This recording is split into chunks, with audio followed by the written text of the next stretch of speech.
Hey everyone, welcome back and happy Thursday.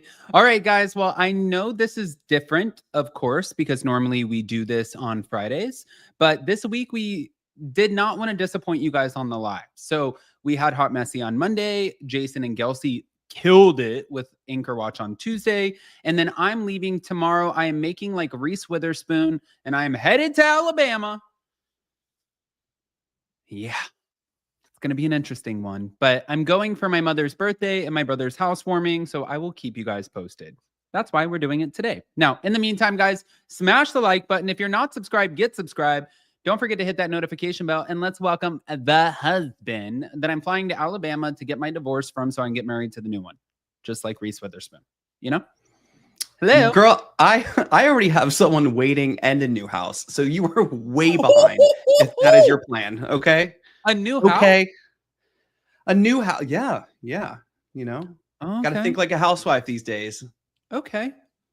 Well, I'm going to make like Tom Girardi and screw you. So. Okay. Okay, Good guys. Lord.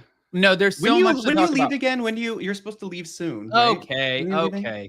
Guys, we have Tamra Judge, Real Housewives of Orange County drama because she is calling for Shannon to be fired. Andy Cohen clapping back at Martina's surrogacy claims, but also today the Miami reunion seating chart came out, so we want to talk about that. And last night we got the new episode. I did want to talk to you guys about a few Bally things. I also have Denise Richards and Aaron Pfeiffer's 911 phone call that I wanted to play for you guys, and Jason, of course. Jason today, for the first time, found out that Teddi's husband cheated before she did. So we got to talk about that and some New Jersey drama. Oh my God. God, I am just not following Teddi the way you are, Adam. Like, I guess I just don't care. Maybe. Yeah. Where should we start, though? I don't know. I feel like we should save Miami till the end because there's so much to talk about with Miami. For me, Miami is peak Real Housewives. This is it. And while I was watching it last night, just really quickly, the conversation between Lisa and Adriana when they were at the little dog thing where Adriana was letting her dog do like one last hump before he got his clipped off. Yeah. I was like, you know what? These conversations just feel so natural. Like these ladies know how to have these conversations. They don't feel produced. They don't feel like extra. It is just a group of women who are, I don't know, all amazing in their own right. Like this is such a great cast and it's just so easy for them. I know, but I just want to say this is why I think it's peak because you have Beverly Hills, right? That bored the hell out of me the past like couple of seasons, especially last season. I can go on and on and on. Hold on, but it's so produced. Okay, before we get into all of that, let's just take it to the Valley for a second because we didn't talk about yesterday. We took a day off of the Valley. We took it off a day off of YouTube, so we didn't talk about the reunion. But for Jax Taylor on the reunion, I just wanted to say one thing that I have to applaud Brittany for is when you're in a relationship with anybody, you guys, you learn all of their behavioral patterns. Like if I'm telling Jason something and he doesn't buy it, like he knows when I'm not telling the truth. You learn things about people and it's like, you know. And the whole time he's sitting there and he's like, this has just been really hard. And I'm a narcissist and I'm angry and I loved her. But also I did hear from a couple people, by the way, I just want to let you guys know this. I did get some DMs from some of her friends in Kentucky saying that if she wasn't with me, she'd be with a basketball player. And she sought me out because I was on reality TV. I'm like, what the f is that? He's like, I loved her and I just want the best for her, gold digging bitch. It's like, wait, what? What are you saying? I mean, at this point, Jax has reaped what he sowed. Like he's done. You know what I mean? There should be no victim mentality. There should be take accountability, do something about it, grow, use this opportunity. This is like your 15th opportunity. Adam, the other day we were watching season 1 and 2 of Vanderpump Rules. It was randomly on. And we were going back and watching Jax make the exact same mistakes over and over again. So obviously there's a big pattern here. And I don't think we need to see him on TV until he can maybe bring that together. Don't you think? No, I agree. But then there are things like this coming out. Hold on. Which obviously tells us everything we need to know. And some people are happy and some people are not. Let me play a clip. Ugh. Sarah asks, hello, beautiful Lala. Will you be making more appearances on the Valley in the new Valley season? I wish I could say more, but like I can't. Who knows, you know? Like I know, but like do you guys know? No, that's why the question came about. Yeah, if you don't know, then I don't know either. The schedule is starting to get chaotic though. Sarah asked. Okay, so obviously if you guys are asking about Lala having a potentially bigger role, anybody, even what they put there in the text, anybody could answer that. That's a very black and white question. You know what I mean? Like it's a very straightforward question. Hey, are you going to, like, if you guys asked me, Adam, are you going to be on the new season of The Real Housewives of New York? I would be like, God, it'd be better. I'd be like, no, I'm not, because I'm not. But if I knew I was going to be on it, I'd be like, that's so crazy, guys. I don't know. Yeah, or you can say, I don't know. Maybe I'll make some appearances. I mean, they are wrapped in the same group of friends. I would assume we would see Lala. I mean, we're getting Scheana, but I have to agree. You know, you called me a hypocrite this morning. Oh, I did. I said last time, you know, with Scheana's book and all this affairs and stuff that she's releasing, especially the affair, you know, that Brock had. Now I'm kind of like interested to see their dynamic. You know what I mean? That doesn't necessarily mean I want like Scheana full time on the Valley, but I have to agree with Lonnie Love last night on Watch What Happens Live when Andy asked her, do you want to see Scheana and Lala back on, you know, back on your screens in the Valley? And she's like, I could care less for them, or something to that effect. Right. And I was like, yeah, I don't know, because this show, the Valley this season did really well without Jax. You know what I mean? There was enough. Yeah. And I don't know if adding the old Vanderpump in or not would work. I feel like, I hate saying this, you guys know this, I feel like it does make sense for Scheana to come in next season. But I do think that maybe we need a few other people. I did think it was interesting last night when Andy Cohen asked Lonnie Love about that. And he was like, so what do you think about them coming on the show, like Scheana and Lala, and she's like, I don't give a damn about either one of those bitches. That's right. And it's like something like that. And I'm like, damn. But came in. This is what people are trying to avoid, because this is what's pissing people off and this is what's annoying people. And I'm gonna play another clip. This up when it's not dating. There a lot of these were hookups. Some were once, some were multiple times. Like Jesse Metcalf, fully dated. Like we were dating, but most of the other ones I rattled off, I mean, it was more of a. Was it a hookup? Yeah, were all of them like hookups? But some of them, I mean, it was like over a year. It was over 2 years. That there were several consistent ones in the rotation. Who was like the best hookup? Shamar.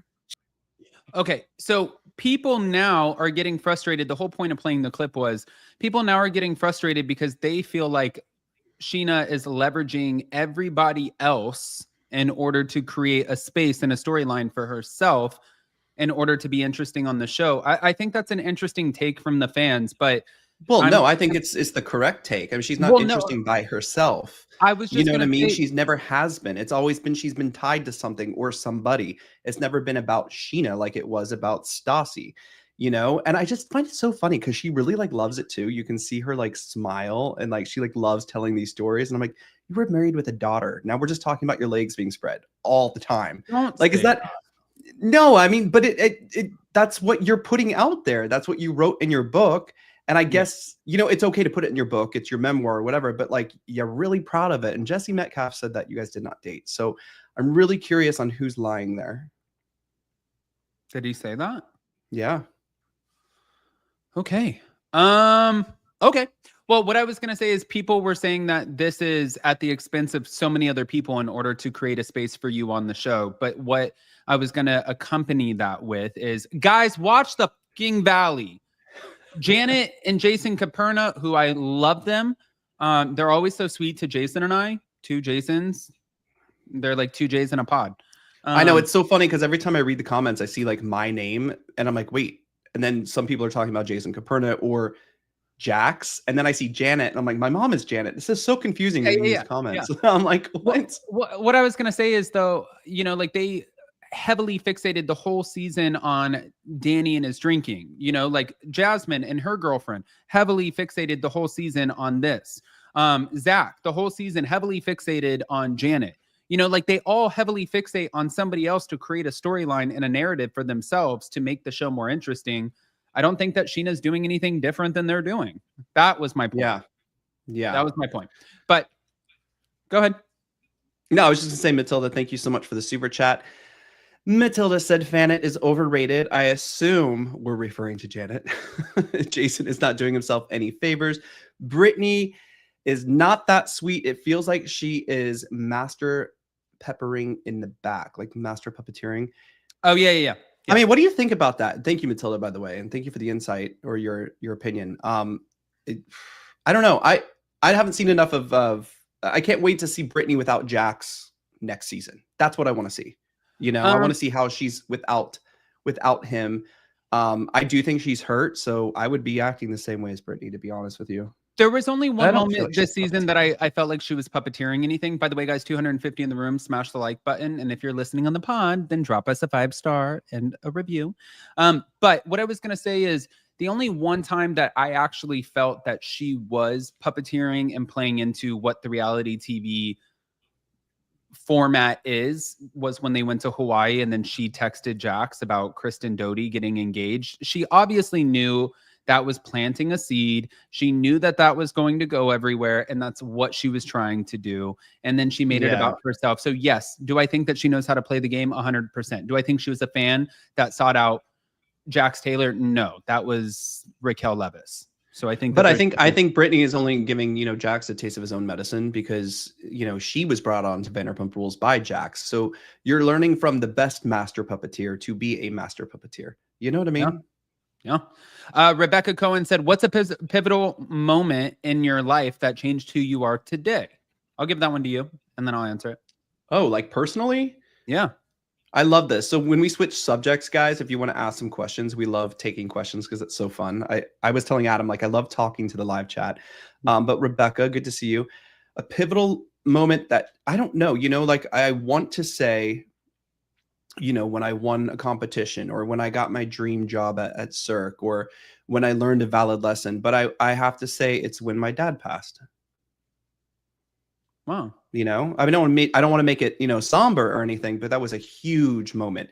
It was a lot. I mean, you know, Adam, we were together and I was at Pump and stuff. And I think when someone passes in your life, like a big figure, like a parent or a grandparent or something, a lot goes through your mind. It's like not only being sad and stuff like that, but you go through a lot of emotions. And I think a lot of like things spark in your head on who you want to be and the life you want to lead. So that, yeah, definitely very pivotal moment. I don't know if anybody else feels the same, but yeah. Okay. I mean, honestly, guys, not to get like all sappy on you, but I would probably say June 9th, 2014. Okay. No, I would say that because that was the day that, you know, like Jason and I met, and that did completely reshape everything in my life. Both our lives. You know, both our lives. 100%. We moved abroad. We did all of these things. And, you know, it completely changed the trajectory of what my life is. So, yeah. Before we move on, Adam, does Jason leave the seat up or down? Jason, does Adam? Jason always leaves the seat down. Should I just take this? What? Imagine you live with a like straight frat bro. That's Adam. So the seat's always up. I was like, put it down. Put it down. Okay. You two are sentimental today. I love it. No, we're not. We're getting back into it. Now, moving on. Can I go back to Scheana? I'm not trying to shit on Scheana, okay? Because I do give her a lot of shit. Which she asks for usually. But I am kind of excited to see her and Brock on the Valley. Like I do want to see that storyline. I know I'm a hypocrite, but I do. I think we need more people. Could we lose like Zach has grown on me on the show season 2. Jasmine and Melissa, I'm not really like sure, you know. But everyone else I'm pretty invested in. The only thing about Zach that just drives me insane is I listen to his confessionals and it's always, he kind of like gives me the Frasier vibe. We were talking about this, guys, because Frasier is it's different. It's different. Well, Frasier's starting to act a little cunty and Kyle, what's his name? So you're talking about Fraser from Below Deck. Fraser. So I'm going to bring this up on Anchor Watch on Tuesday, by the way, too. But Fraser just did a podcast with Private Parts, which is like some old Made in Chelsea. I don't know if you guys know that show from the UK. Cast members kind of come on there a lot. And a lot of people, you know, it got sent to me, and the person who sent it to me and a lot of the comments were like, wow, Fraser has a big head. He's like into himself and stuff like that. And we've watched this so many times happen, because I know where you're going with this with Zach, because we were friends with Kyle Velogian from Below Deck Med. And, you know, he did 2 seasons, and at BravoCon, it was just like, oh, hello, I'm the star. Like that kind of, once you get a little TV or that 15 minutes of fame, it's like, it was annoying. You think it's never going to go away. Right. And, you know, I don't even feel that way about Fraser right now. I don't feel that way about Zach. I feel Zach I has feel that way about prepared Zach for this his entire life. Even when he used to be the assistant to Nicole Schweizinger, she was like, the only thing he wanted to do was reality TV. And then, you know, we've known Zach. He ran in the same group of people and stuff. And honestly, season 1, I just couldn't stand it. I really couldn't. And then now he's actually growing on me. And I think some of his were very produced, very planned, but very funny. I find it to be very produced, and always like when you sit there and say something and go. He does the facials. He just, yeah. I'm like, oh, ay. All right. So moving on. I wanted to play this 911 audio tape for you guys. And after that, I wanted to talk about the fact that it has now come out that Rachel Zoe is pissed off filming Real Housewives of Beverly Hills, and she is absolutely 100% confirmed by sources not going to film shit with Denise Richards. She is mad. She's like, when I signed up for this show, you guys told me what the dynamics were. You guys put that all out there. You guys didn't include this woman. I don't know why you're including her now. This is not what I signed up for. Now, I saw some of the fan comments where people were like, well, listen, you know, she's going through a divorce. This is messy. This is the drama that we want. People don't want to see Scheana, but they want to know about the affair. You know what I mean? So it's like, okay, well, that kind of plays into it.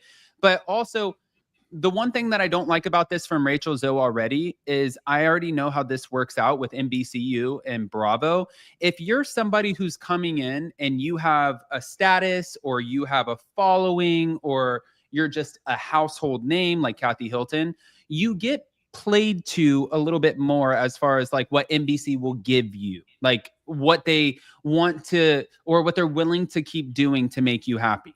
Right. And I feel like Rachel Zoe falls in that category. So now they're having Denise Richards film with some of the other women to talk about her divorce, but Rachel Zoe absolutely refuses to be a part of it. I don't like that. I think that anybody who's getting a paycheck, I don't think that you should be able to have a say in that shit. And I think that you should have to do it because it's a job. In any job, that's what you do. You do the job or you get fired. But hold on. Well, it wasn't planned that Denise was coming back to this season. In any capacity. So I'm sure they also were like begging Rachel to come back to Bravo as well. They needed somebody. So maybe she just thought, you know, I don't want to film with someone or have competition. But right now, I mean, even without how great it is to have Rachel Zoe back on Bravo, you know, Denise right now is kind of what you want to see. Holy shit, you zoomed into my face. Whoa. Okay.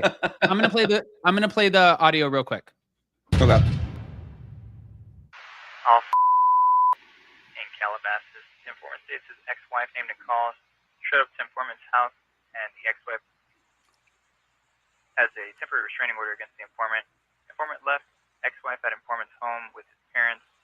Informant no longer in area and fears for his parents. Tag is 120.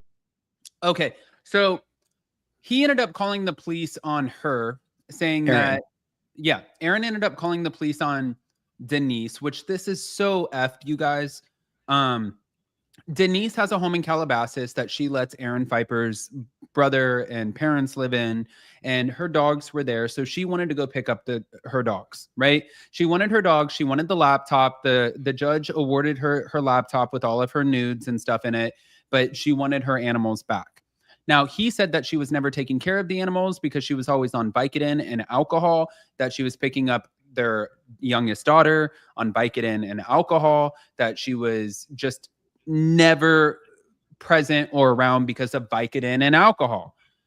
Well, she went to go pick up her dog, and lo and behold, apparently, I don't know what transpired over the course when the divorce was filed to now, but the dog was euthanized.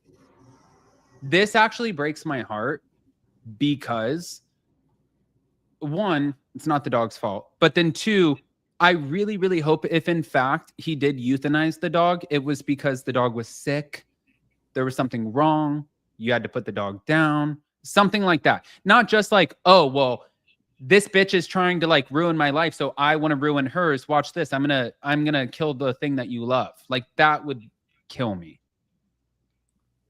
You know? Yeah. No, that's this horrible. Is just gonna be. I didn't even know. There's so many things keep popping up about this Aaron guy that I just like. I can't stand. I think it's awful. Like I didn't know his parents were like, you know, living in her Calabasas home. I didn't. So much about this guy creeps me the hell out. But you know, this is what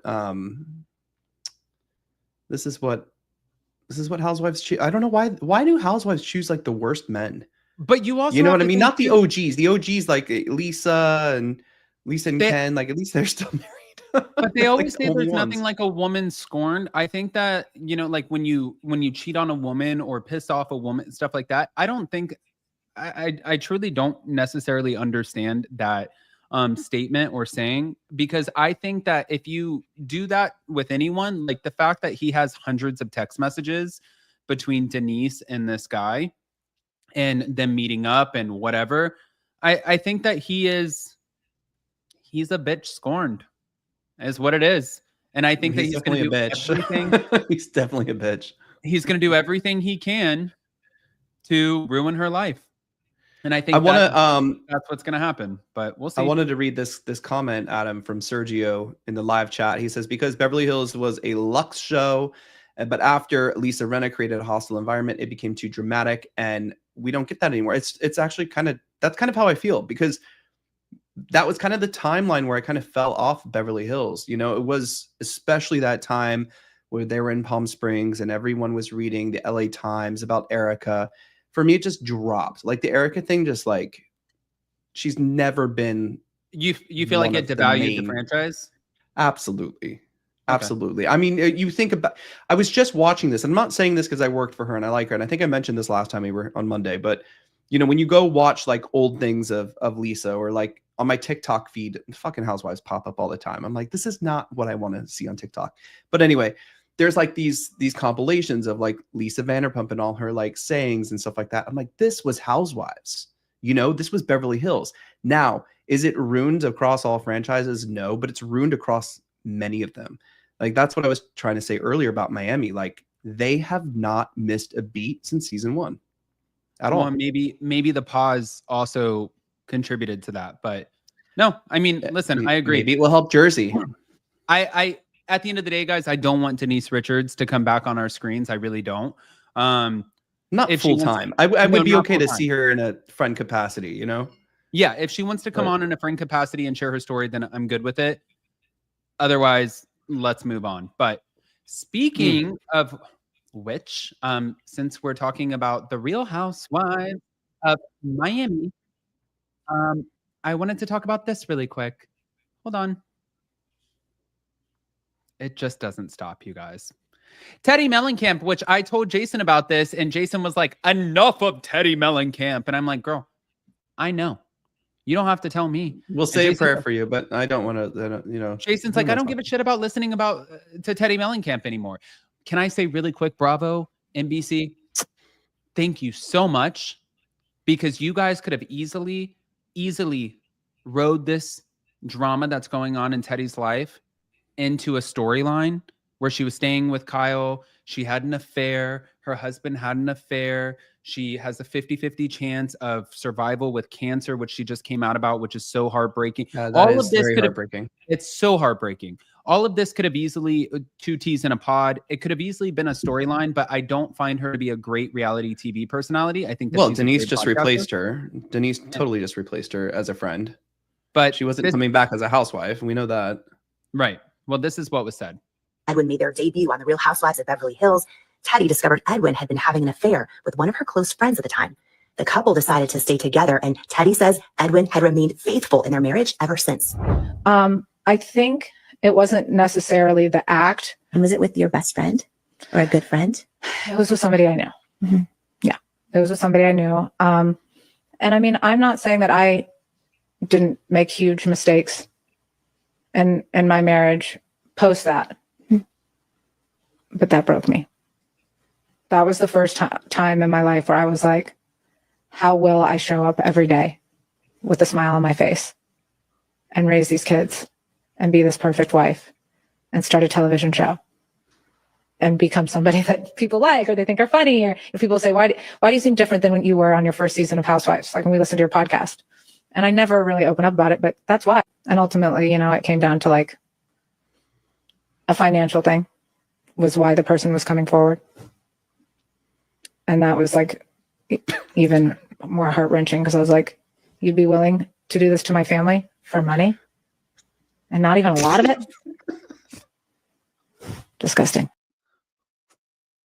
Why are you laughing? Because Care Bears with your stupid comments. Was it Scheana? That's for the second book. Guys, come on. Okay. Before we Before things get me, it gets me. It's just sorry. Okay. Before, thank you, Kriska. Thank you, Kriska. Yes, it's called Hot Messy Topics for a reason. No, before we move on from Beverly Hills, I do think that maybe that does change some of the dynamics and stuff like that about how people are going to perceive this. I'm curious. I'll keep following the story. I want to know how all of this pans out, what the divorce looks like, how they separate everything. I just don't want to see it on Real Housewives of Beverly Hills. But with that, I think that we have beat this Guys, story like like a a dead dead horse. Killing me today. This is funny too. Sorry. Beverly Hills is the worst of Housewives. Like at this point, there should be a Dorit Labubu scandal. I'm so done. No. Okay. Moving on. So guys, let's take this from the West Coast over to the East Coast because now we're hearing a little bit more news about the Real Housewives in New Jersey. Now, we heard last week, Andy Cohen said on Watch What Happens Live that they're getting very, very close to casting the Real Housewives in New Jersey. And I was like, oh. Closer than a year ago? Closer than a year ago. And then here comes this hen who ends up sharing this information after there was something that came out, which I know that she's going to end up, God, she's going to attack me, but it's fine. Honestly, guys, I don't give a shit. But hold on. I'm going to share the screen and just prepare for her to do a video and scream at me. So thank you to the Real Housewives Zone, but they said there are currently 5 newbies in the final stages of casting. Once that process is complete, producers from ITV America, through its division, Sirens Media, okay, making sure this is up. Sirens Media, along with executives from NBC Universal and Bravo, will evaluate the existing Real Housewives of New Jersey cast to determine which veterans best align with the new group based on personality and relationships. Only 2 to 3 of the current veterans will be selected to return, including, and they said continue onto the site. But here comes Kim D, y'all. Is this a reliable source? Here we go. Okay. That are being considered is Margaret. Wait, are you sure you want to say it? Yeah, Margaret, because she's going to BravoCon. Joe Gorga. Love. Joe Gorga. It brings the fun. And Dolores. Okay, and I don't know. I think Teresa might be going on her own. I'm not saying, that's just what I hear. The backlash. No shit. No shit. No, I mean, listen. Also, just because you're going to BravoCon does not mean anything this year, by the way. Wait. What I wanted to say is it's literally plastered before this even came out. It was plastered all over that Joe Giudice is the person who brings the fun, light air to the Real Housewives of New Jersey. He brings the husbands together. He makes it fun and silly and cotton candy and powder puff.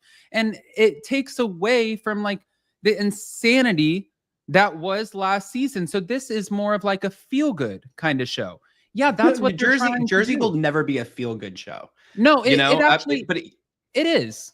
It is a feel good show. Be. There can be be moments of feel good, but Jersey has Real Housewives of mess written all over it. I do think it's interesting that they're gonna have to decide, and I think they already have, that it's gonna be based on Melissa over Teresa. But you had to choose one of them, and now we just gotta see how it goes. You know what I mean? We just gotta see how it goes, because that's there were 3 things yesterday, guys. I really struggled back and forth yesterday because we had people working on our house. So we had to leave until like a later time in the day. And so I was like, it's already too late in the day. I'm not going to, I was trying to see what the stories were. And I saw 3 different posts revolving around Teresa and Melissa. I cannot with you. Leave me alone for a second. I'm sorry. This live chat. Revolving around Teresa and Melissa saying that they're now willing to bury the hatchet in order to get the paycheck. Now, Melissa Gorga just came out and said, this is fake news, not true, not filming with her, don't want nothing to do with her. And Teresa has said a million times that door is closed. So everybody is asking, okay, well, if in fact this is true, what does that mean for Teresa? Now, Jason made an interesting point because... You did say Judice, by the way. It's Gorga. Joe Gorga. Oh, Joe Gorga. Sorry. No. Teresa, it was just announced, thank you to Bravo Snarkside, that she's going to be on Special Forces with her daughter, Gia. And you can see there's a few other familiar names. There's the Cody guy who has like 100 freaking wives. Brittany Cartwright, who has an ex-narcissistic husband. Eva, who's entertaining the idea of getting back with her ex, which none of us understand. Jussie Smollett, who apparently had 2 white men jump him. And not white men. Yeah, they were. No, were they? Yeah, had 2 white men jump him. I thought they were just 2 guys from... No, I think that they were white men, and it became like this whole scandal. These are, it seems like this is like a whole group of Sean. Is that Sean Johnson? Who is that? I don't know. No, I'm just saying in general that it's a very interesting group of people. First of all, Jussie Smollett, nobody attacked me even in the live chat about that shit. That was that investigation lasted like 5 years, and they went through court. They did all of that. So that's just public record. I'm not just making that shit up. Now, with that, then there's the the whole thing was made up. I thought it was 2 guys from a different country who like masked themselves, and he said it was like someone, but it was someone else. I don't know. It doesn't matter. It's in Brian Scott Patterson said that definitely puts the special in Special Forces. Sure does. Matt said Jesse faked that he was attacked for homophobic reasons. Well, there is nothing like... Jason, will you stop this? Oh, Lisa Young said they weren't white men, Adam. I told you. I thought that they were. Why are you trying to make this racial? No, I'm just kidding. No, don't say that. Don't say that. Well, I would never do that. It's a joke, Adam. I know it's a joke. Okay, chill out. We're in 2025. You're right. We can joke. They weren't white men. They were black men. Allowed. I'm sorry. They were black men. I apologize. I thought that they were 2 white men who jumped him. I thought it was not a big. It's not a big deal. It's 2025. Okay. It's not racial, guys. Special Forces. Yeah, this is kind of a special group, But who told Jussie Smollett Special Forces was the way back to television? Like this is funny, but it does seem like since we had Tom Sandoval, I feel like we're following a path. But actually, like this cast, can you zoom into Sean? Is that Sean Johnson? Am I missing this? Thank you. Yes. God, she looks good. Yeah, I would watch this in a heartbeat. Oh my God, Eric and Jesse Decker too from NFL. Wow. Yeah. Okay, and this looks actually really good. You're right, guys. These were the attackers. I just wanted to bring this up, and also let me just say you don't need to go back and talk about Justice. I just want to say this too, though. I want to say this because Empire was my favorite show, and Jason used to get annoyed because Jussie Smollett would come on and he would sing, and it would be like all of the whatever, and I would always say that I had a celebrity crush. It was him and Taylor Lautner. So get off my Jussie, whatever. Or Jesse, that was one of my celebrity crushes. Yep. Moving on. I feel sorry for you. Okay. Actually, though, but if Scheana was coming out and she's saying Shamar, I'm like, oh, well, he takes the cake. Well, that's different. Yeah. So, yeah, that's different. All right, moving on. So, what I was going to say is about Teresa and Gia joining Special Forces. What I think is going on right now is that they are getting ready to announce the new Real Housewives of New Jersey cast. And I think that Bravo is letting Teresa go out and giving her more opportunities. Then you said it's on Fox, it's not on NBC. And I said, yes, but they have to approve it. Well, but yeah, they have to approve it. Their contracts are so ironclad, you can't go to other networks unless they sit there and they like approve these sorts of things. And usually when they do approve things like this, it's because they're trying to throw you a bone. So I'm wondering if that's the case. Like, were they trying to throw her a bone? And I also don't foresee them announcing the new Real Housewives of New Jersey cast without letting us know what the future looks like for Teresa Giudice anyways. That's all. Yeah. Yeah. So, all right. Moving on. I know. I don't know why we have to keep Teresa happy. You know what I mean? I think they should do whatever's best for the franchise. And I think just what has transpired in past seasons, I feel like we've gotten Teresa's story. I think, well, you know what? In my opinion, you know? I think where Bravo and NBC is kind of teetering right now is I feel like they proved multiple times with taking Nene, Bethany, and Lisa Vanderpump, like with them not being on the shows. Like Bethany and Lisa exited, Nene got fired, right? But I feel like with them exiting, these were three personalities who were like, the show will not go on without us. And I think that Bravo and NBC should learn that the show must go on and it will go on. And if they're thinking about that, like as far as Teresa Giudice, like the show will not survive without her, I don't think that that's the way to look at it. That's not true. Yeah. But then on the other side of it too, the other part I wanted to say is, look at Atlanta. Jason and I have sat here and said multiple times, a lot of times they try to take away the personalities and the OGs and the people who we're so familiar with to bring in some younger person or somebody who's so thirsty for the camera, and they get to pay them nil, nothing, zilch, zip, shit. And they're like, yes, we're saving a lot of money. This is a business. And then it doesn't land. And we're like, why did you get rid of the OG? So this is a balancing act. And I think it's going to be an art the way that they do it. Good luck, guys. Good luck. Right? Yeah. Okay. Yeah. All right. It has to be. So moving on from New Jersey, I wanted to go over, before we get down to Miami, I wanted to go over to the Real Housewives of Orange County because there's a...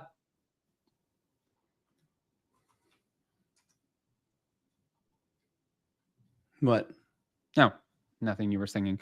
I wanted to go over to the Real Housewives of Orange County. If you guys have any questions for Jason and I, since we're switching topics and stuff, you're more than welcome to post and in the live chat, and we will answer your questions, and we will let those accumulate before we get to Miami. We'll talk about them.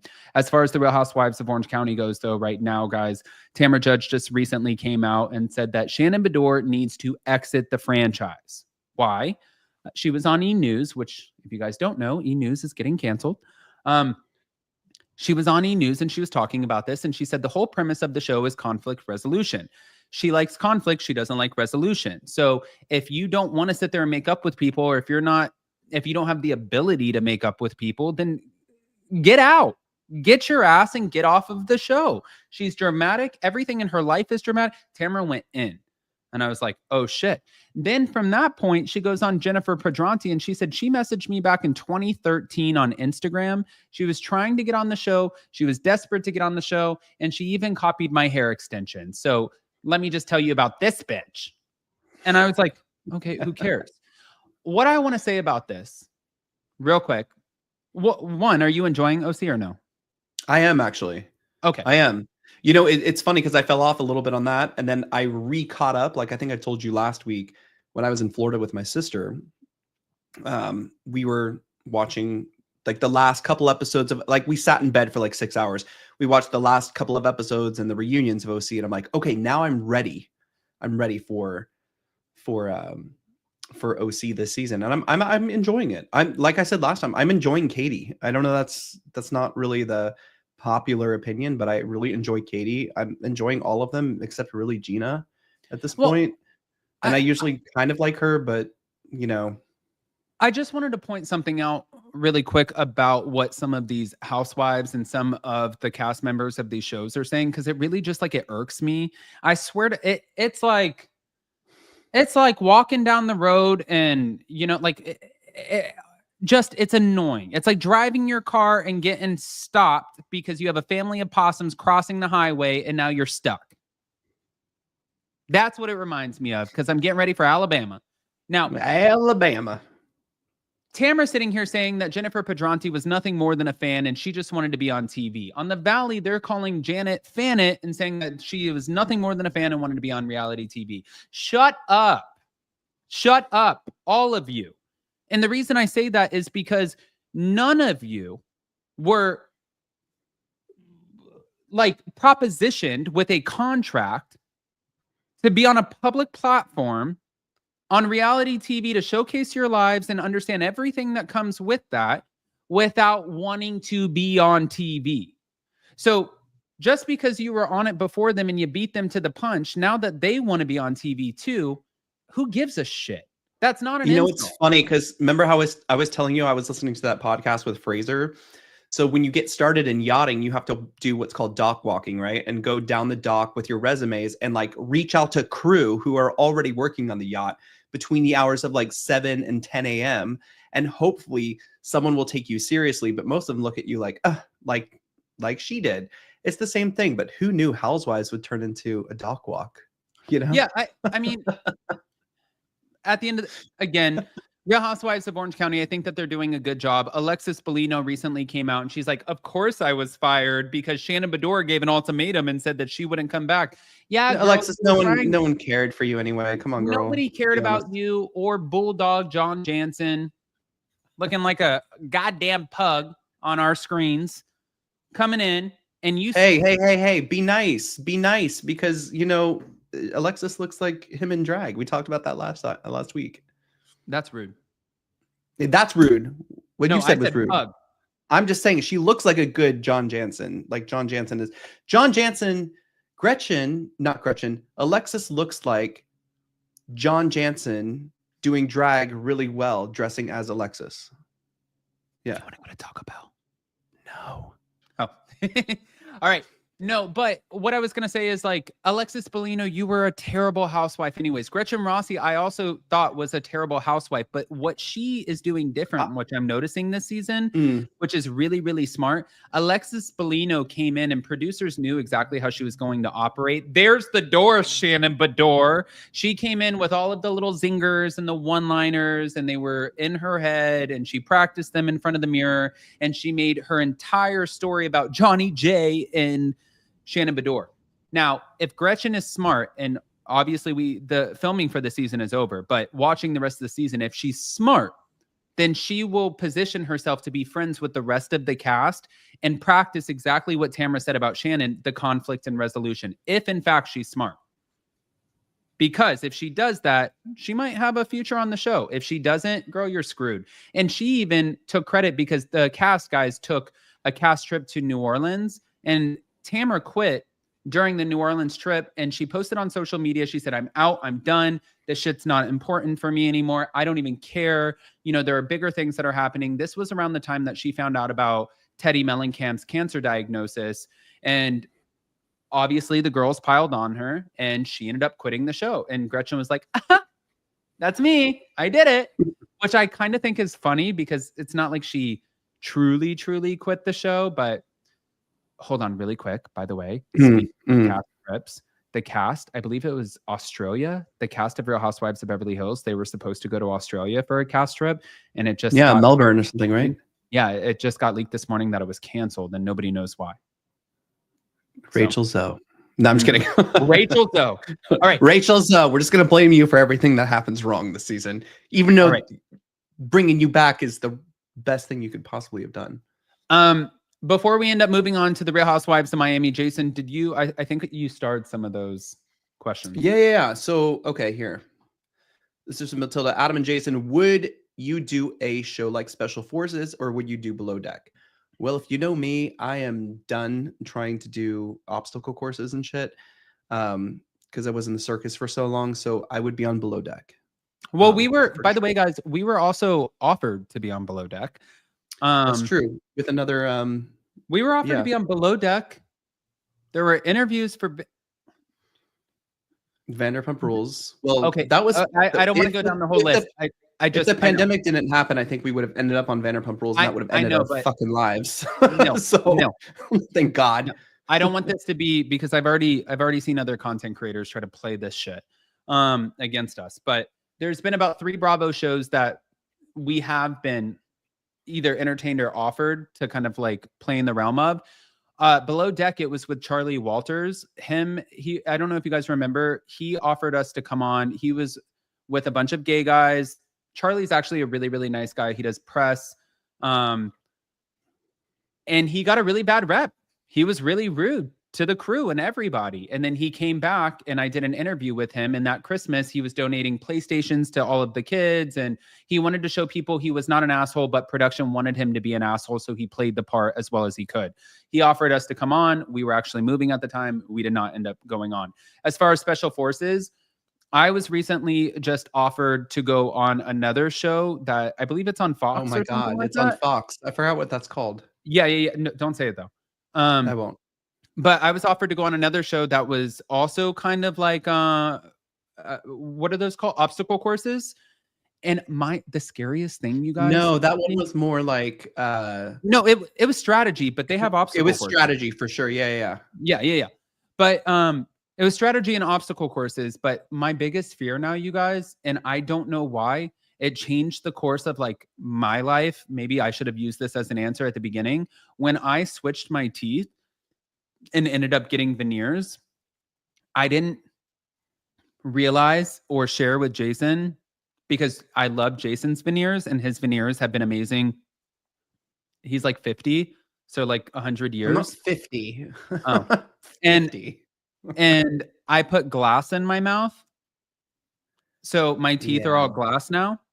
And so I'm so afraid of breaking them that I probably would not do it. I probably wouldn't.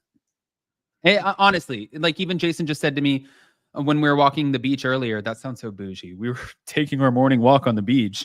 Jason said some people live in the valley. Some people live on the mountains. We live on the beach. It's fine. Well, Jason said he was like, it's Earth. He said, you're going to Alabama with your brothers. And he said, you guys are all a bunch of like dickheads. You guys wrestle, you fight, you argue, blah, blah, blah. He said, this is why I'm not going to Alabama. You know that, right? He said, something's going to happen. Jason was like, you need to protect your mouth at all costs. Do not get punched in the face by one of your brothers. Adam comes from like a real, like, you guys have no idea. Like, yeah, it's not good. That's why I'm not going, because y'all like to puff your chest out, you know? Yeah. Toaster JB said glass teeth. Yeah. Toaster. Hey, I guess it's in. I don't know. Well, it's not, because I've broken them now a couple of times, and that's why. Oh, that's true. That's true. Of everything. Jason, I love when you're on. Janine said. All right. Hey, thanks. Was there another question, Jason, or any more questions before we move on? No, I'm just going through. This is funny. We'll talk about that on members, and then do you have any dream or aspiration? I don't know. You know, now, to be honest, can I be really sappy for a second? Yeah. All my dreams have always been like very, very selfish. You know, like I wanted to win a world championship in trampoline and tumbling, and I did. Then I wanted to be in Cirque du Soleil, and then I wanted to be the star of Cirque du Soleil. I'm like, yes, you know. But every time you get something that you want, it's really funny. Your goals change, right? So when I was performing in the circus for 13 years, all I could think about was doing something else, you know? I had met Lisa and Ken. I wanted to work for her because I wanted to learn that business. I wanted a husband, you know what I mean? So I feel like life is just full of aspirations. You just got to grab them, you know what I mean? Yeah. But right now, I'm very content with life. You know, if I had to answer, it's not that bad. It's not that bad. My dream my whole life, you guys, and I always say it was when my parents were asking me, it was in high school, like what do I want to do when I grow up? And we went to the movies and we saw Welcome Home, Roscoe Jenkins, and I saw Martin Lawrence, and I wanted to be on TV or do something like that. Went to school. My dream was to be on E! News. That's all I wanted. But this literally trumps that so much, because I get to do everything that I want, how I want it, and I don't answer to anybody except the 50-year-old. Exactly. Like, and you know, what kind of sucks too is they don't really pay well. No, and they don't pay well. But no, I think that as far as like dreams and aspirations, you know, it's interesting, you guys. Before, I'm always somebody who doesn't stop, and if somebody tells me no, then I just go to a different door. I've always been that way. Jason's mom, Janet, always reminds me of this, and she always tells me how cool she thinks it is, which it's kind of fun to listen to because I don't necessarily hear that from my family. And it's not like I need people to like pat me on the ass either. But, you know, like I started a visual dating app that was all inclusive. And I have do people know that you started? Like, that's funny. Can I No. just say this really quick? Because I don't even have the photo here. But when we were living in New York, and Adam, this was in the first year Adam and I were together, maybe the second year Adam and I were together. We had our very first apartment in Manhattan on the very top of Central Park on 110th Street. And Adam started an app, and it was the very first visual app where you would send like a 10-15-second video to someone you were interested in. The first impression video. First impression video. That's what we called it, right? It eliminated catfishing. 100%. And you'd have to send that, and they would have to send one back for you guys to match. So it does eliminate that like awkward moment of first meeting someone, because, you know, I don't know if Tinder has caught up to that or whatever. Anyway, it was really, really hard, but it was the first all inclusive. We had an option for LGBTQIA plus, you name the letter. Community, openness, trans community. And Adam covered the magazine, a really big gay magazine in New York. Do you remember that? You were on the cover because you were the first person to do that. And that was over 10 years ago. Can you believe that? Well, but what I was going to say about that too, because when I'm being asked about like dreams and aspirations, I thought what was cool about that was once I realized that I didn't have the money or the backing to do that, then I went on to the next thing, and it was a patent. Then after that, you know, like I got the patent, and I got screwed, guys, by a patent attorney who stole almost $20,000 from Jason and I. It was devastating. I'll never forget when I found out, and I had to share with Jason. It was the worst news. Still got the patent at the end of the day. And then I wrote a book, you know, but as you keep going, like, I think as not a memoir though. As far as a dream though, and I know that this sounds so shallow, I just want financial freedom. Like, that's the dream. That for me is the dream. Absolutely. Having financial freedom to be able to do what we love, be able to make sure that we're okay, and make sure that, you know, like if God forbid our family or anybody needs anything, that we can facilitate that and be a part of the solution and not a part of the problem, you know, like that's what the dream and stuff would be. But Jason, 100%. Any more questions? Are we good? No, we're good. I'm so excited to get in Miami. Can I just segue us in really quick? So, you know, Marisol had this, what? First of all, you don't just get to segue. This is not. Let me tell you about hot, messy topics, okay? I came up with the name. This ain't Anchor Watch, honey. Then we had a podcast called Hot Messy Podcast. Now I'm back. So since I'm back on Hot Messy, I get to give my 2 cents. I do want to bring something up because Marisol did have a party, which I thought was great. Okay, the little prep party, preppy, dress preppy or whatever. It was like high school in the 90s. By the way, I just wanted to say, you guys, I texted Jason really quick, and I told him one thing not to say. I'm on Do Not Disturb. I just want to make sure that he wasn't going to say this. That's all I was. Okay, girl, do it now. Okay. Listen, he just has to go to the bathroom. Anyway. They had this party, and I thought it was really interesting because I feel like this season of The Real Housewives of Miami, we're watching kind of a smear campaign on Gertie. I don't know if you guys agree or not on that. There is a poll running in the live chat that I put up, and the poll question says, who's the real Miami troublemaker this season? I put Stephanie because of her shady private jet invites, which I kind of actually love. That's very housewife.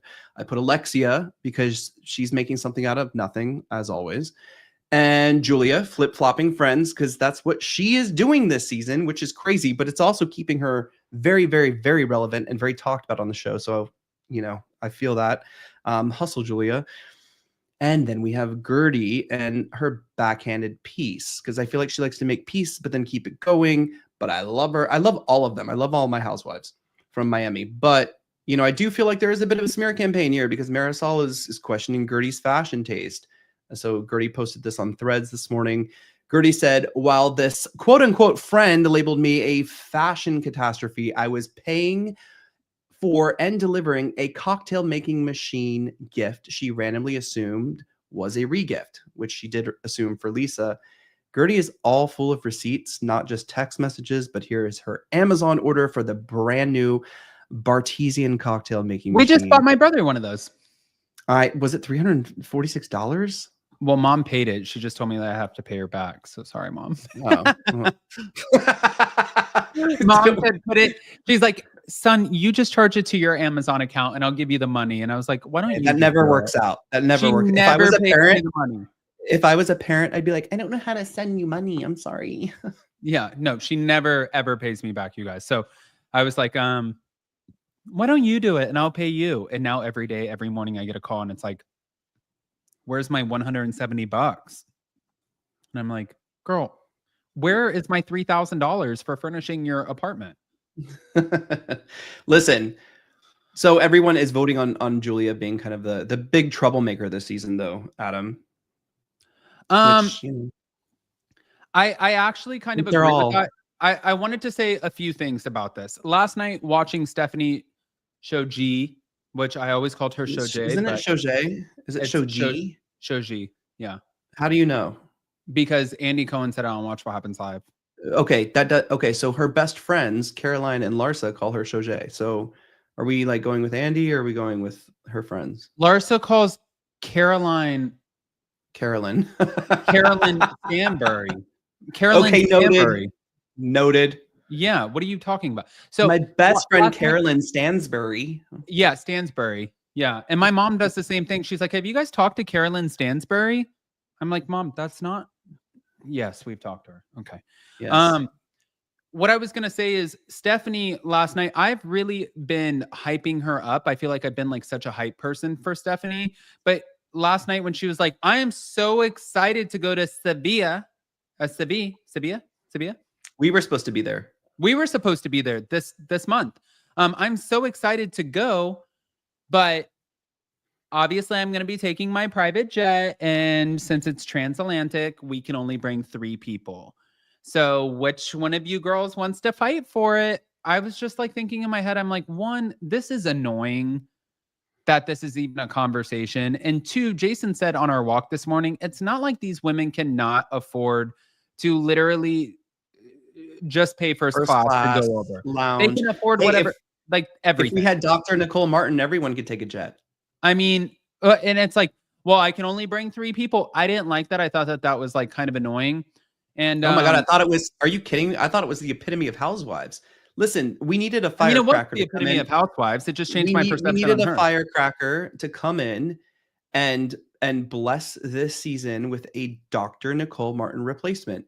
We got it. Same height, same jets, same houses. Great. You know what I mean? Like she is doing her job. But then I also kind of, but hold on. I just want to say, I kind of agree with Todd Napola, who came out and like went after Stephanie. And I like Stephanie on the show, but what I agreed with is if you are going to sit there, like I had a conversation and it was with another content creator, not going to share who threatened me, told me I just wanted to look like them, told me that they would sue me for everything, told me that they would completely destroy my life. Just another day on YouTube. Just another day, you know, and said, like, you just want to be me. And I was like, you are literally the farthest person from anything that I would want to be. And, you know, like, you just want to be as successful as I am. Well, said person was born into like a really, really wealthy family lifestyle. I was not, you guys. Like I was conceived in the back of a Chevy Nova, and then I was brought from, yes, we've heard many times, from a hospital to a double wide. So all I'm saying is I agree with Todd. I respect when people come from nothing and they build something. Like when Bozoma St. John came on the Real Housewives of Beverly Hills, and she shared her story about how she became such a mogul and a monster in that space. I was like, damn, that I respect.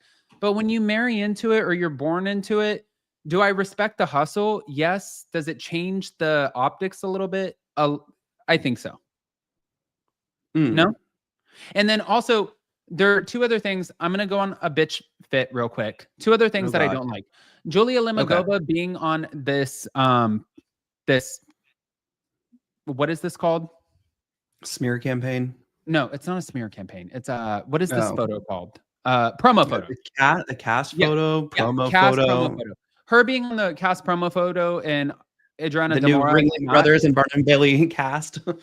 Adriana Demora not being on it, I think is ridiculous. And then also my next thing that I want to complain about or laugh about more so is the fact that we watched these women argue from dueling yachts. And Adriana Demora, who I thought, Fabulous. and I swear to God, you guys, I swear I am not being an asshole.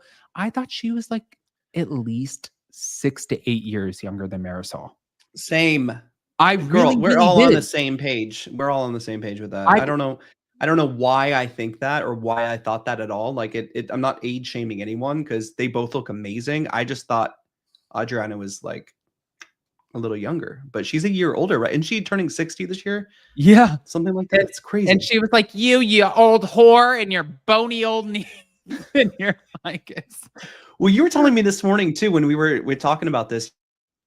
Adriana gets away with so much shit with like when she was calling Joanna Krupa the hoe. She was like Hoanna. Like we say J's with an H, so you're Hoanna. Like yeah, she's like you're a but Hoanna.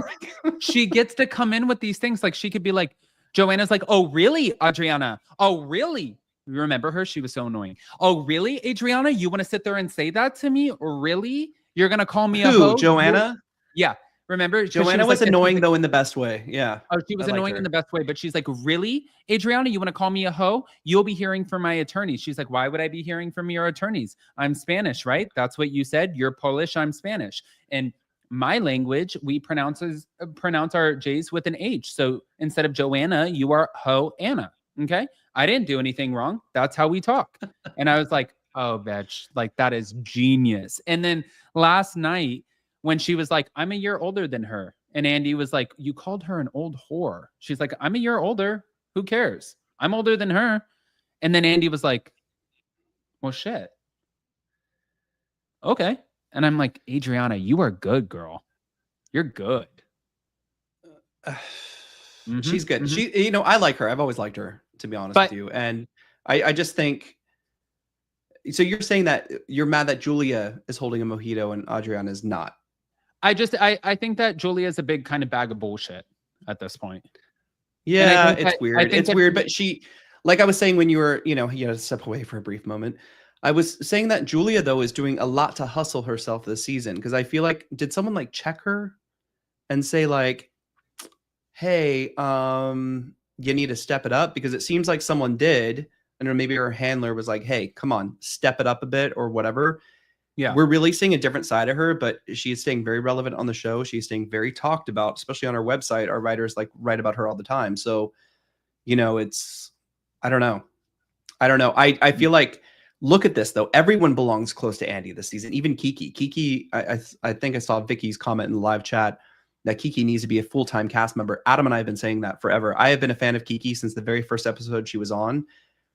But I feel like there are so many great things from being a friend of because you're not so committed to everything. You know what I mean? You don't have to follow that ironclad contract as much as the other girls. Some people want to be a full-time cast member. Some people don't. But this is such a solid cast of cast members and friends. Take aside everything that seating chart though. Did you see that? There's no way to do this right. There's no way to do this seating chart right because everyone belongs in another seat. You know what I mean? And it's always going to be that way because it's Miami. I said it before. It is peak Housewives. It's not going to make anyone happy ever. Yeah. I just want to know why Larsa is sitting so close and Lisa. Is this coming back around? Is this fight coming back around? Because you know how they love to do it to us, right? Where they kind of say, look over here and watch this fight while a huge one is brewing that you don't even know about yet. Would you switch anything about this? I don't know. So I knew, and I said this last week, I knew with the Todd coming on Instagram and going after Stephanie and Masood. By the way, they're not broke, guys. I know I see a lot of people asking in the chat. Rich people do things different ways, I think. Anyway, Alexia and Stephanie, I knew that was going to be a thing. And it's funny because Stephanie, like I said, you need a firecracker to come in and kind of stand up to Alexia, because even Alexia and Nicole, what was the first season Nicole was on? Yeah. Went at it. But, I don't know. Stephanie's a really good like architect of chaos right now, and I'm enjoying it a lot. And I like when people stand up to Alexia, because I feel like Alexia feels like she's the Teresa of the Real Housewives of Miami. This is my show. I'm Alexia Napola. Do you know who I am? Girl, no. Do you know who Dr. Nicole Martin is? Do you know who Stephanie Chauget? Like, someone who will challenge you a little bit. I know Alexia has been through a lot and people give her that kind of credit. But right now, Alexia is making herself look bad going back and forth with Todd. Like, not so much. Not so much. Oi. Yeah. Oi. All right. Oi. Oi. All right. Now moving on. Can we before we move on, can we talk about the whole Julia Stephanie conversation? Because we've heard Stephanie's side that her sisters don't talk to her. You know, her twin sisters don't talk to her, her mom. But we learned too that Martina's daughter and Julia's daughters are not. No, Julia's daughters. Julia's daughters. Sorry. Why am I thinking Martina has a daughter? Does she have a daughter? Did I make that up? Mm-hmm. Yeah. So, where was I going with this? Oh, I just found it interesting though that that's a voice of concern, but I'm also like wondering, like, did you not tell your daughters why?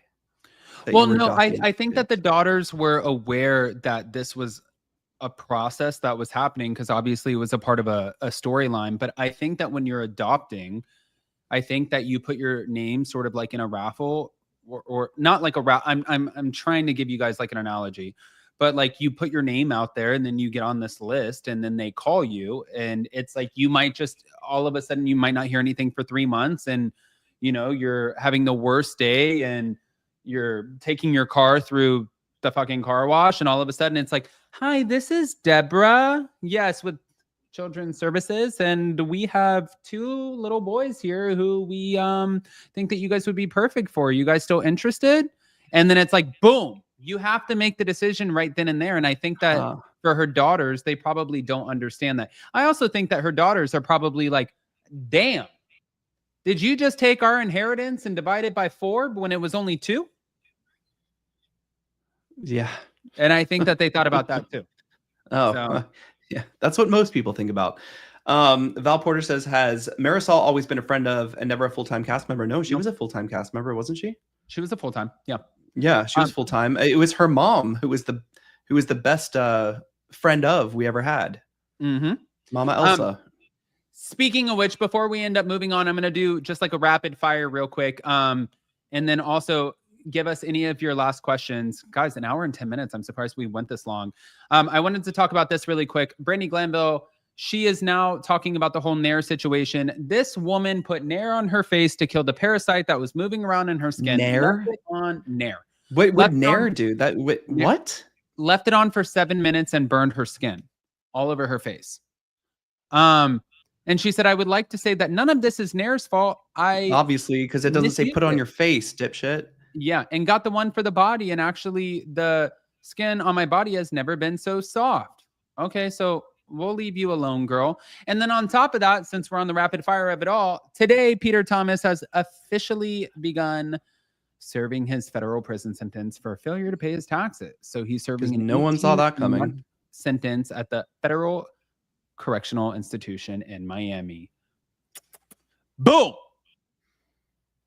Do you have questions, Jason, before we end up wrapping this up? Yeah. Let's take a couple more questions from live chat, because I think it's fun, and you love to wrap it up at 1 hour. Like, let's go for 5. Let's see. No, I'm just kidding. I'm just kidding. What? Vicky, I agree with you. I saw that earlier. Yes, I do believe she should be a real-time or a full-time cast member. Adam and Jason, will you cover the Traitors? I think we should cover the Traitors, only because we have friends on the Traitors this season. I think we should cover it. Or at least do a live about it. Yeah, like maybe a premiere live. Something. Yeah. Let's do that. Let's do that. We'll look into it. We'll look at it. You've never seen an episode, have you? No. It's so funny because my cousins from London are always like, you have to watch the Traitors. And this is before it came here. Have either of you? Yes, I've flown a private jet a few times, actually. I have. Adam, I have not. Have you? No. No? Mm-hmm. I mean, not that I'm like paying for it. Hold on. Any thoughts on Kelly Dodd and her Brother beef, no. Family shit is just family shit. Yeah. Jason, when you were dancing, did you ever do jazz? Yeah, and I actually taught world jazz at Broadway Dance Center in New York. Are you going to do another in-person event this year? TBD. TBD. For sure. When are you coming to London? TBD. They're both in the same group of questions there. And what's another one? No. By the way, no. I'm not. Oh no, I'm not going to talk about. No, we're not touching this, you guys, with the 10-foot pole. No. So, no. On top of that, though, I did want to remind you guys that every single day we have more and more coming out on upandadamlive.com. It's so fun to see that you guys are engaging more and more people are signing up, but you guys can scroll down, see the stories, see our videos, see our podcasts, see our incredible team of writers. But yes, definitely go check it out because we're seeing the numbers, we're seeing the people subscribing, we're seeing all of it. So fun. And we love it. Can we take one more question? Please? Have you had, I don't think we didn't have lasagna. Yes, we did. We had it at Halloween. Did we have her lasagna? Yes. Are you kidding? We all, Lori, you, me, everybody. Robert, everybody who was there. Would you be on? No. Are you guys going to be daddies anytime soon? We are. The 5 amazing little animals. That's very true.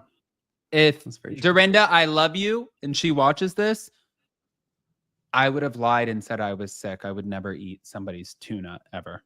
So no. I know the lasagna was great. So I thought it was something else for some reason. You didn't eat. Oh, maybe that's what it was. I don't know. I was sitting next to Dorinda though. I was sitting there talking the whole time. I know. And then like Jason and our friend Lori, and we were at 3 different spots. Honestly, it was smart. We split up and we divided and conquered. Well, we were forced to be split up, which I really loved. Like if you go to a dinner party and you want to sit like right next to your friends, you know what I mean? It's never going to work. But if you place people all around the table who don't know each other, like I was talking to Robert Hartwell, who does a lot of Broadway stuff, who I knew, and he was like, I know you. And I was like, yeah, I met you before when I was dancing in New York, you know? Can I just share the car story really quick before we go? Oh my God. Okay, guys. We just saw Dorinda and you can't hear the lawnmower, right? No. Okay. We just saw Dorinda in New York City. You guys had the best time. Every time we see, we love Dorinda. Always the best time. And when she invited us to come to Bluestone for Halloween, it was super, super sweet. We ended up going, had the best time. And as we were leaving, because Bluestone Manor, you know, it's where it's at. It's not There's like not a lot of Ubers. There's not a lot of Ubers. So there were 2 guests that were 2 gay gentlemen who were like, hey, the Uber isn't coming. Can we take a ride with you guys? So Jason didn't drink all night and he was like, I drove here. Which is really hard to do at Bluestone. Yeah. You know what I mean? Yeah. Like I really, really wish. Yeah. Jason didn't drink all night. It was hard at Bluestone. And the guy gets in. He's like, I'm trying to adjust the seat. I said, don't worry, bro. Like, I'll help you. And he's like, thank you. So I pressed the button and literally his seat goes like this. Like he's in it, guys. And it goes, slam. And he was like, what the fuck? And then Jason goes, he's like, Adam. No. And then our friend Lori was like, no, Adam, it's this button. And it re-slams him. And then goes, I'm getting mad because I'm like, okay, you drunk fucks. Like, let me come back and push the button that you're supposed to push. Like, why are you hurting this guy? I'm like, it's this button. And it slams him again. So and then we all start laughing. And then I feel like an asshole. Then his boyfriend. I didn't know this would happen. Like, oh my God. Then the boyfriend, you guys. The boyfriend was older. And the guy, you could tell it was like an older guy, younger guy. Yeah, someone was looking for a sugar daddy for sure. Who knows? You never know. But like the boyfriend that's was older. The vibe I got. You know. So the boyfriend was older, and he's like, guys, stop! And got so annoyed with us, and ends up he's like, it's this one. Mind you, guys, we're in a rental car. We don't own this car. We don't know this car. By the way, the biggest fucking rental car we've ever had in my life. Like, what was that? It was like Ford Expedition, extended. I was like driving a school bus. No, we had no idea how to work this thing. And so he comes in and he presses the button, a different button, and slams his boyfriend again. And Dorinda never knew this story, so we told her the other night in New York, and she goes, "What?" I thought it was so funny because in the moment for the boyfriend, it probably wasn't funny, but I was just dying because it just. I was getting mad because I was like, "You guys are disrespecting this guy. Like, what? You know, I mean, you guys weren't doing it on purpose, obviously, but then I came back and did it again. You know, it's just like." And actually, like, the guy was really, really nice. I felt bad. Like, if anything, I would have swapped him for the boyfriend and been slamming the boyfriend inside the fucking thing. But that's not what happened. So, like, I was like, sorry, man. Collateral when you don't have an Uber. Anyways, guys, an hour and next time we go to Bluestone, we're taking horse and carriage. Can you imagine, like, riding horse and carriage up to Bluestone? Oh my God, that would be fun. Toaster JB said who drove. Obviously not me, guys. I drove. I didn't drink at Bluestone, which is never happening again. All right. You got anything else, Jay? No, but guys, a lot of fun stories. We're doing a lot on members coming up, just FYI, because a lot of you have asked, and we know we need to catch up on our members. We have a lot of great vlogs coming up. I'm actually starting a new live on members that will be on every Thursday, and I think you guys are going to really like it. We can tell stories. Do a lot of behind the scenes things, and I can tell you about some of the stuff that I deal with too, you know, behind the scenes with Bravo and with other things, content creating and stuff like that. I think it's gonna be a lot of fun, and I want people to call in too. So I want our members to be able to like call in and just have a good chat. You know, I think like every week is a really good time to like catch up with our members. So we'll be putting that out sooner than later. We apologize, guys. We've been moving like crazy. We have a property business. We have a CBD business. And it's just like everything has just been hitting the fan lately. So in a good way, just, you know, just not a lot of time to sleep.